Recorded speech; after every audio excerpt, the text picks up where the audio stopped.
You're listening to Love Talk Live with the relationship expert, Jaime Bronstein, only on LA Talk Radio.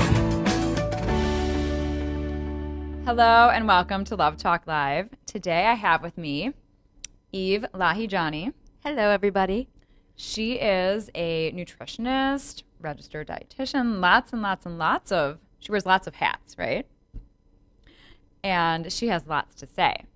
So we are going to get started. I'm going to read your bio so that people can understand how extraordinary you are. Why, thank you very much.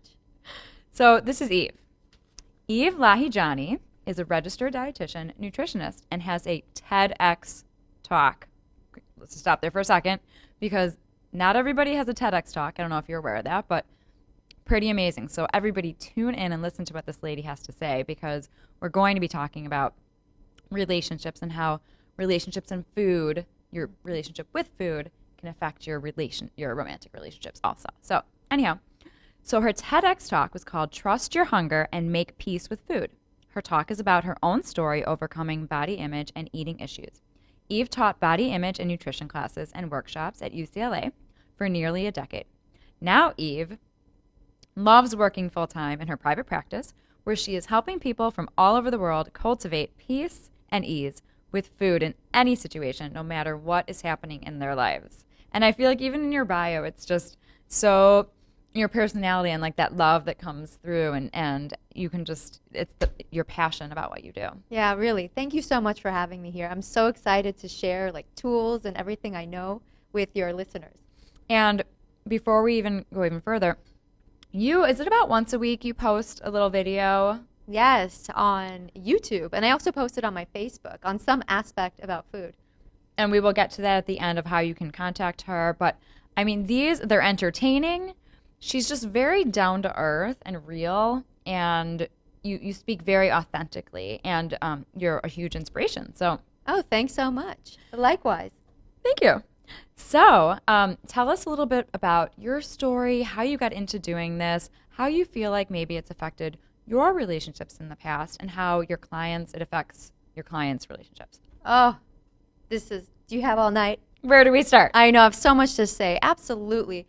That's why I do what I do is because of my own struggles with body image and with food. And the way it all started was, it was one night I was invited to somebody's house for dinner on a Friday night. And I remember thinking about it the whole week leading up to that dinner. Wow. I was thinking, oh my goodness, I'm going to overeat when I get there. And so the whole week I was dreading that dinner. I was so afraid of what I would do with food if I would overeat, because that's what my pattern was to overeat. And sure enough, it was that Friday night, and it was a friend's house that we were going to. I was going with my family. And sure enough, I was already stuffed at the appetizers, totally full. But I continued. During dinner, I overate. Afterwards, they serve fruit. I overate. Middle Eastern families, they serve a lot of layers of food. And with each layer, I overate more and more and more. So what I dreaded came to fruition. And I was so mad at myself. I was so mad at myself. I had to leave. I went into the bedroom, somebody's bedroom of the household. And I was looking up at the ceiling. I didn't want to ruin my mascara.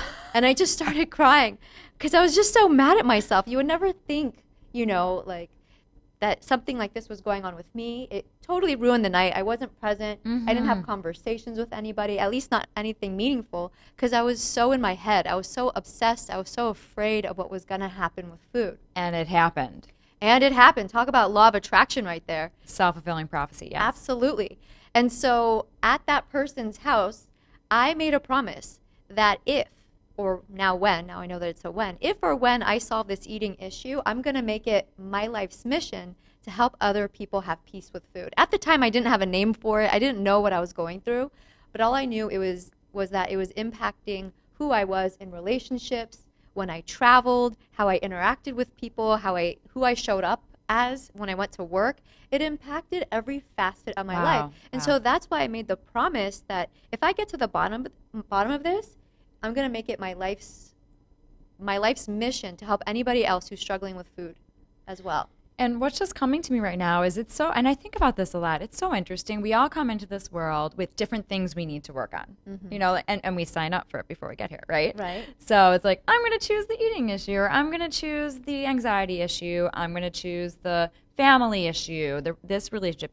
So when I look at any situation or any issue that somebody comes to me with, I just feel like, okay, I don't judge it, which obviously you don't do either. Oh, no. It's like you don't judge it. It's just like, okay, so this is what this person's going to work on. We all need to work on certain things. Absolutely. And my category, at least up until then, was food. And it was all consuming.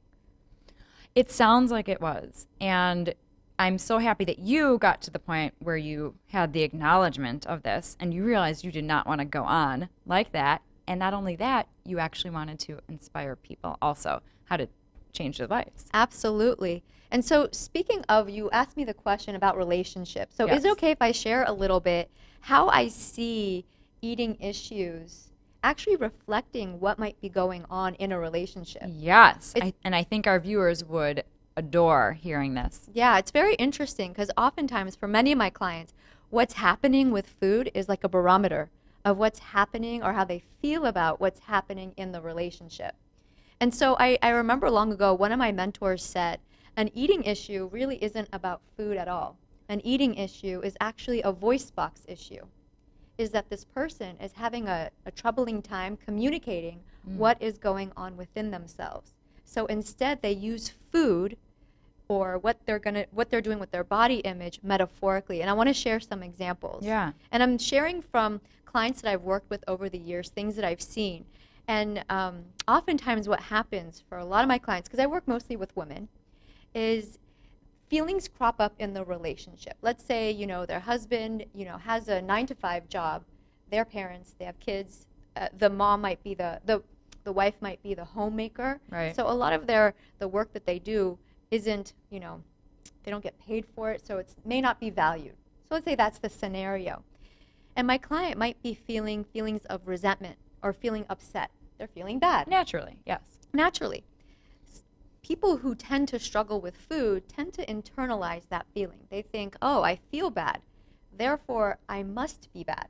And therefore, they use food to punish themselves. So whether they're punishing themselves by overeating or restricting or over-exercising, I'm like hitting my microphone here, they're using food to communicate that punishment, that anger on the inside. Stop there for one, because that's eye-opening. Yeah. So, because I don't know if I've ever heard that it said in that particular way. So, I'm feeling bad, I must be bad. Yes. I mean, that's eye-opening. Yeah, people who internalize their feelings don't blame how they're feeling on what's going on the outside. Because most people do blame what's going on the outside in general. Different personalities. Yeah, so this is particular with People who struggle with food. They feel Yeah, go ahead. No, they internalize it. I'm Yes. just reflecting. Yeah, they're saying they think that there's something wrong with me. Therefore, I have to fix it by over-exercising, by being ultra-restrictive with food, or by binging, by overeating or eating foods and feeling too stuffed and bloated. They may punish themselves for feeling that way. And this all ties into, I'm guessing, with emotional eating. Like Oprah talks about that a lot, emotional eating, where you eat your feelings. Do you talk about that at all? Absolutely. That's a type of emotional eating. Or for some people, it may look like emotional undereating, that they deprive themselves. Because they don't deserve food? Exactly, because they're so bad. And it happens on a very subconscious level. They don't realize that they're doing this. Right. Yeah. Another way that this might show up that might be interesting is clients who want to avoid physical intimacy with their partners. Because of their body image of themselves. Well, they use their body image and they use their overeating as an excuse for not getting close. Yes, that's their excuse. So what do you find is underneath that? What is the real reason why they don't, and it's probably across the board, but what is the real reason why they don't feel comfortable getting close or intimate? There could be so many different reasons. It's just as nuanced for each person. They could be upset at their partner. They could feel like they have feelings for somebody else and they feel guilty. It could be so Anything. many different reasons. But as I said, instead of articulating that to themselves or to the other, they use food metaphorically. So oftentimes what they're feeling, they're not just trying to keep it from the other person. Oftentimes they also might be trying to keep it from themselves. And it's a very interesting and creative way that they end up manifesting that separation in their lives. And then all of this just goes back to what we talk pretty much on every episode of the show, because everything goes back to being your authentic self. Mm-hmm. In all of that, because what I'm just sensing from this whole thing, the energy of it is just chaos. And trying so hard to really not be yourself, or trying so hard to navigate and control and manipulate. But if someone just took a deep breath and checked in, right, and this is, I'm assuming, what you do, to look at themselves and say, is this really authentically me? Am I comfortable doing this? Am I at peace, right? Absolutely. But it takes a lot of courage to do what you just said. And that's why she helps her clients. Absolutely. It could be so scary for somebody to admit to themselves, especially the people who struggle with food, to admit to themselves that, I'm upset, or I'm upset at this person, or, it's a very, very fascinating thing. So, yeah, what you're talking about of becoming present and tuning into what's happening with yourself is something that a lot of my clients feel is very advanced. Oh. Yeah. So they come to you and, like, what do they say? Do they say, oh, that's not for me, or I can't do that? Absolutely. Or that sounds so scary, or I'm feeling something, what do I do? They never take the time to say, hey, feeling, it's in the word, you feel it. Yes. So oftentimes food takes the place of feeling the feeling. Yeah, to avoid the feelings. Absolutely. And a lot of the work that I do, and that obviously you do too, is we encourage our clients to just feel. Yeah. Feel those feelings, because they're not going anywhere. Right. If you don't feel them, they're going to come back, or they're going to affect everything in your life, which is what you're saying. Absolutely. And for my clients, it definitely shows up in their food. Something else that I think, because it has to do with relationships and love, what a basic need that many people have is this feeling of unconditional love. They want to be unconditionally loved. Since we're little kids, we want to know that we're unconditionally loved. I'm sure I'm preaching to the choir. So little kids, they test their parents, like, even if I do this, will you still love me? You still love me? Yeah, right? And so turns out some adults do this in their partnership. They do this with their partner. Will you still love me if I eat this way, or if I look this way? They test them. How much do you love me? Absolutely. They don't know that they're doing that. Wow. And what's really happening, what's really interesting, is what they're really seeking is their own self-love. Yes. The unconditional self-love within. So I thought these were all interesting ways on how food, or the relationship with food, or what somebody does with their body could actually show up in relationship. Absolutely. And once again, we talk a lot about on the show the self-love, and how it's so important to unconditionally love yourself if you want to manifest whatever you're manifesting. A person, that's what we usually talk about, or a job, or anything. But specifically, when you want to manifest love, and that authentic right love, it's so important to really have done that work to reside from your authentic self and unconditionally love yourself. So can you give us an example? So a client comes in. Wait, can I say something about that? Because when it comes to body, unconditional self-love with body, that's particularly hard for people, because that's not ever what we're taught. Have you ever seen a commercial that teaches you? I mean, more recently, maybe some of those Dove commercials. So it's and the oversized, the big models, the plus-size models. Right, absolutely. It's happening. It's starting to happen. But it's such a courageous act to love yourself where you are now. Love that you're bringing that up. Oh, yeah? Yeah. I mean, so, because sometimes I think about, I see these plus-size models, and I see them giving this message. And so let's say a client comes in, how do you take them from that road of they come in and they don't believe that they could ever, I'm guessing this happens, ever feel comfortable in their body? How do you get them from point A to point Z? Oh, such a beautiful question. And it really is a process. It's not instant. But I feel like it begins with starting a relationship with the body. Oftentimes when people come to see me, there's just pure rejection. Separation. Absolutely. They don't like the way the body looks. They don't like it when the body's hungry. They're resentful when they have to go pee because they have to take time. They just have I'm like that all day, every day. Maybe we Can need we to talk. I never stop peeing, but anyhow, it's gone. Well, you hydrate yourself. Most women. Yeah. So, there's Okay. like this resentment towards the body. So it begins at learning how to be okay with the body. Let's not say love. Let's start being okay And acceptance. and accepting the signals of the body. So that's what I talk about, like in my TEDx talk. That's part of what I talk about, is learning how to listen to the signs of the body, which is it's what we're meant to do. And it's interesting because so many people, especially now in the communities that we run in, many people talk about, I want to be intuitive or I want to be insightful. However, they cut themselves off from their source of intuition, which is their body. So it's very fascinating because as people start this communication and this communion with their bodies, they notice that their intuition is better. They notice that talk about authenticity, they know more about who their authentic self is. And they just show up in life differently. And so as they start respecting the person that they are, they're less fixated on their body because they're starting to like themselves.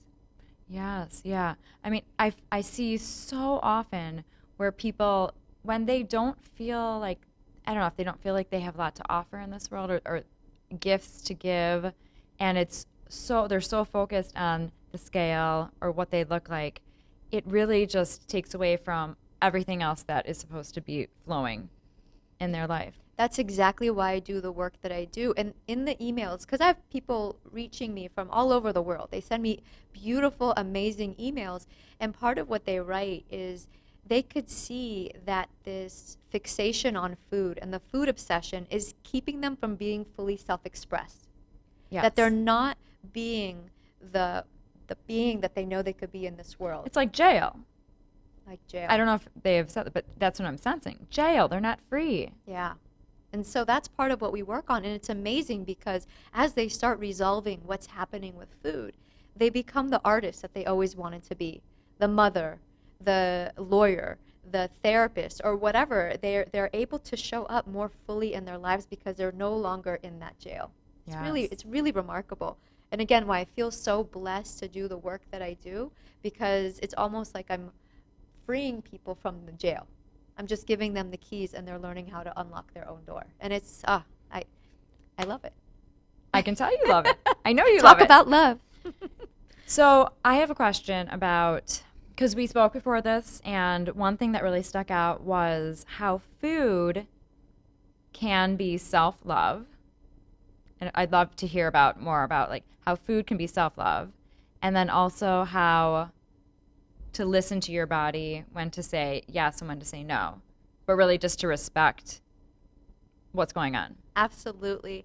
Anytime somebody is reaching for food, it's an act of self-love. The best that they know how to do, whether or not they're hungry.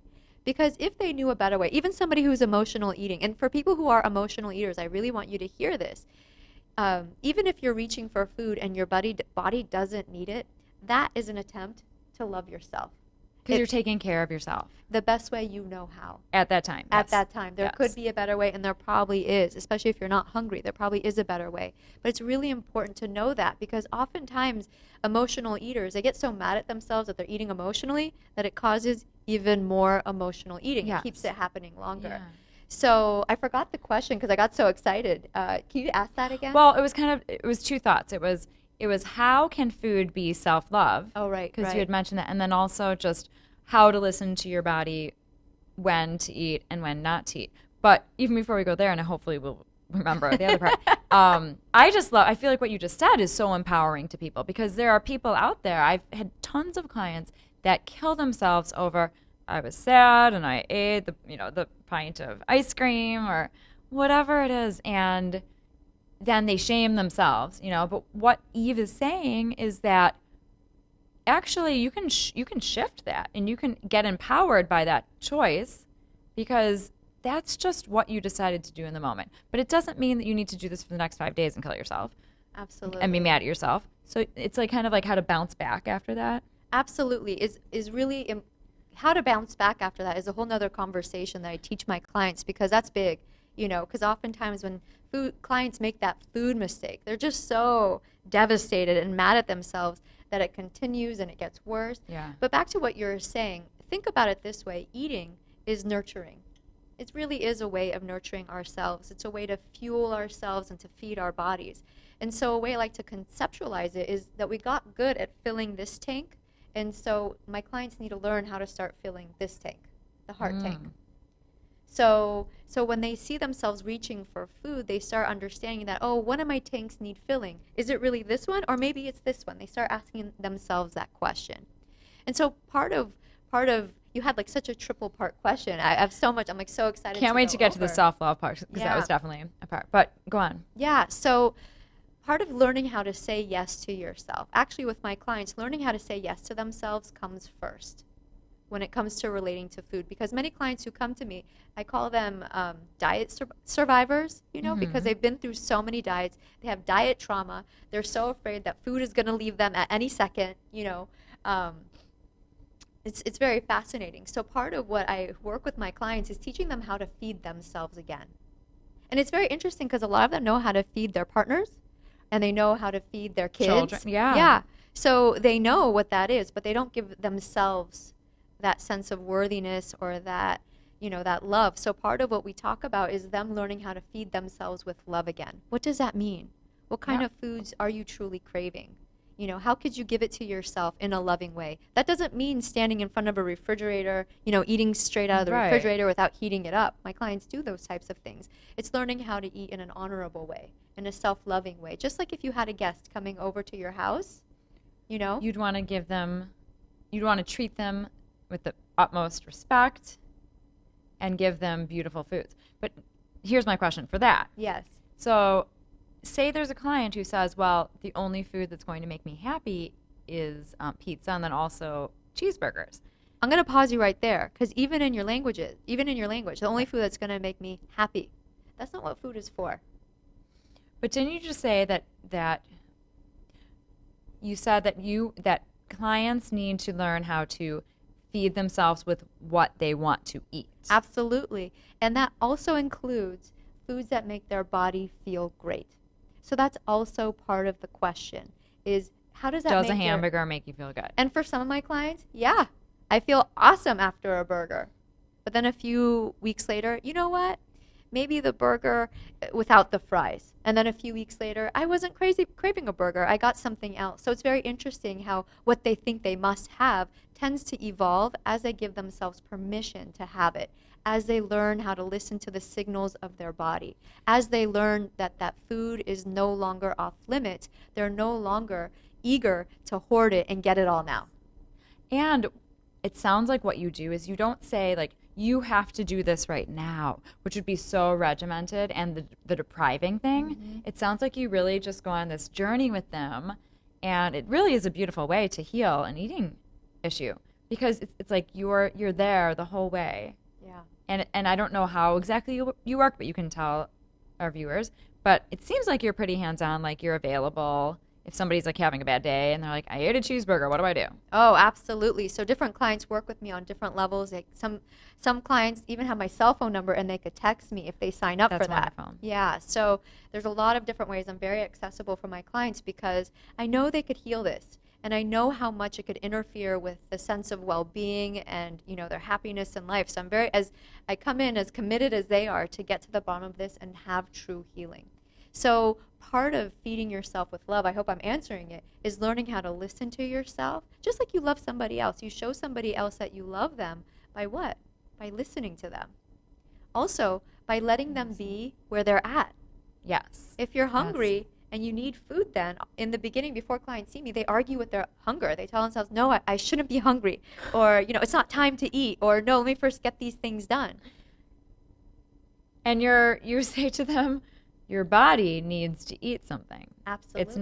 It's not kidding when it's feeling a certain way. Right. It's not arbitrary or random when you have a physical need. Just like when your bladder is full, it's not arbitrary or random that you have that sensation to go to the bathroom. Yes. It's a signal it's time to go. However, with hunger, a lot of my clients have learned over the years because of dieting that it's okay to push that off. In fact, I'm being good if I ignore my hunger. That's the right thing to do. And it's really problematic because they end up binging. They end up overeating and having cravings. When you go too long, yes. Yes, yeah. This is a side note, but it was actually interesting, just something that happened to me today. So I always have a snack around 11 p.m. at night, but it's more like a meal because it's just fun. I don't know. It's part of what I do. And usually, since I eat so late at night, I wake up and I'm not really hungry. But this morning, I was like, what is that weird sensation? I'm actually hungry this morning. And it was probably meant to be because we were doing this show. But also, it just made me think that you could eat the same foods every day and have the same midnight snack, but sometimes your body just needs more, or sometimes you get more hungry at a time that you wouldn't normally. And so I listened to my body, and normally I would like wait a little bit, but I ate, first thing because my body was hungry. Good for you. Thank you, Eve. High five. Yes. So proud of you, because the body is way smarter than we are. Different things that are happening inside the body shift our caloric needs, like changes in weather, if you're fighting off a cold, hormonal shifts, if you walked up a hill, so many different things could cause different caloric needs to happen. And you don't know this, we don't know this cognitively, but our body tells us through the sensation of hunger. And so it's interesting because when I went to grad school, we learned all of these so many different equations to try to calculate how many calories somebody would need on a day based on their gender, what's going on with their hormones, if they have a cut or if they have a burn. But turns out the most sophisticated, accurate measurement of knowing when to eat and how much to eat is learning how to listen to your body. Just listen. And our bodies are wise and they're beautiful. And even just from going back to the beginning, just you saying that you teach your clients how to reconnect with the body and not resent it, because it's something that is there with you. It's taken us all throughout life, and it does so much good. So to give your body love, to have that relationship with your body, Love Talk Live here, Yes. Loving that body, this is a relationship. It is a relationship. It's a relationship with food, and it's a relationship with your body, and I think it's the foundation that needs to be solid, or is wonderful when it's solid, before going into a relationship with somebody else, because otherwise then if we don't have that solid relationship with ourselves, we're seeking it from somebody else. And that's always, I see that with my clients so often. They're going on a date, and because they want to be approved of by their date, they may restrict all day and not eat anything at all in preparation for the date, so they could eat normally or to eat what their date is having, because they don't want to be rejected. So just the other day, I was talking to a client who was afraid of ordering what her body wanted because she wanted to be easygoing with her husband. He likes to order takeout, and I don't want to be difficult. I get indigestion, and I have heartburn, and my cholesterol is starting to go up. But, I'm going to do what he wants to do. But I want to do what he wants, because she doesn't have that foundation yet in herself. The empowerment. She's working on it. And she'll get there. And she'll if get there. If she's working with Eve, she'll get there. And she's getting there. Yeah. Wow.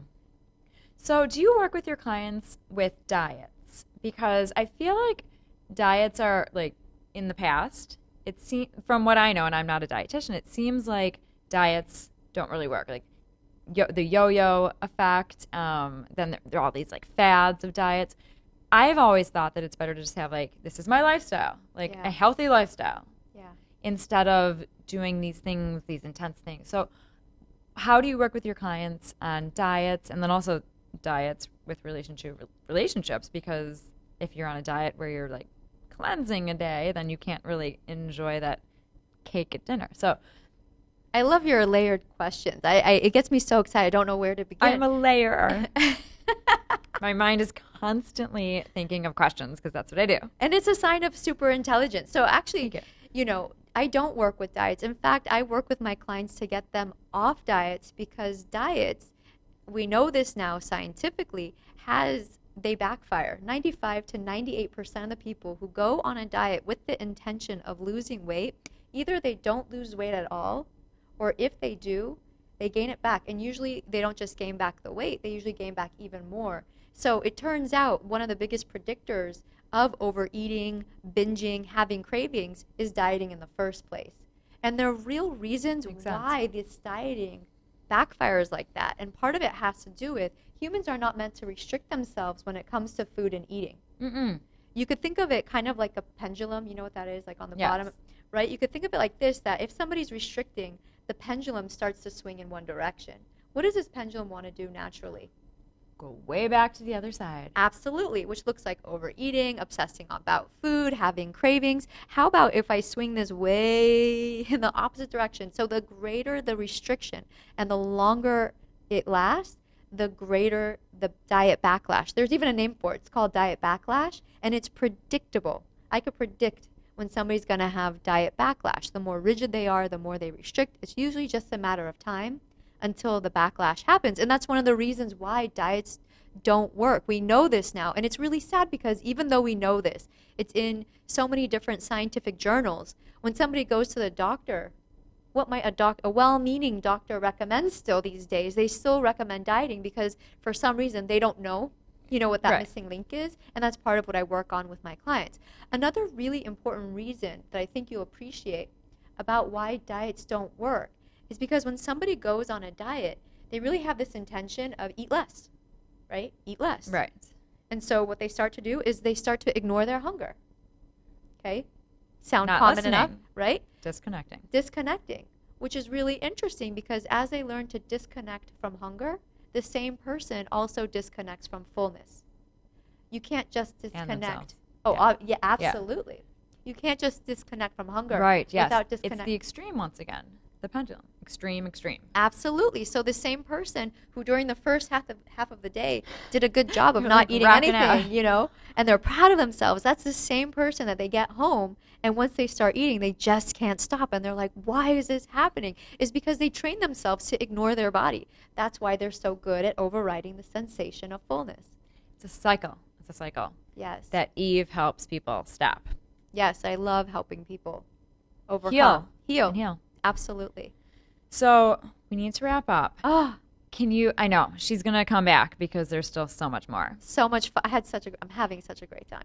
Can we tell our viewers how to contact you, or if you know somebody out there who Eve could help? And seriously, the reason why Eve's on the show is because this is something we haven't talked about yet, but truly tackling not relationship issue, tackling an issue with food truly can help your relationships, all of your relationships, and specifically your romantic relationships. Oh my goodness, absolutely. In so many different ways. Oh, that's what we'll talk about next time. Next time. So yes, the way to reach me is I have a website. It's www.vitamineve.com. I think it's somewhere around here, or it will be while you're watching this. And what I want to offer your viewers is actually a complimentary coaching session with me. Oh, take it. It's Take on it while it's hot. It's on a first come, first serve basis. And the way you find it is we can put a link on this page on this video. Yes, and or when we post. We're tagging and we're posting all over the social medias. So there, it'll be involved. It'll be on one of the links. It's my complimentary food freedom call. And during that call, it's a full coaching session. It's private. It's with me.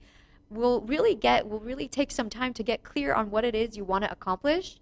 And from there, we'll go over the things that are sabotaging you, keeping you stuck, so you know exactly what to do. You'll leave the call feeling inspired and motivated to finally get this handled. It's really a lovely call that I love to share with people who would like it. And probably even the clients that call me, from that first call, you already feel lighter. Oh, So it sounds like they would probably already feel a little relief. interesting choice of language right there. Lighter. Lighter. Yeah, Lighter, exactly. yeah, very Pun good. intended. And as always, you can reach out to me on my website, www.therelationshipexpert.com, and all of my social media is listed there. So thank you for joining us today. This was so inspirational to our viewers, and I'm sure you're going to get contacted. Can't So wait. thank you. Join us next week. Love Talk Live. Have a great evening. Bye. You're listening to Love Talk Live with the relationship expert, Jaime Bronstein, only on LA Talk Radio.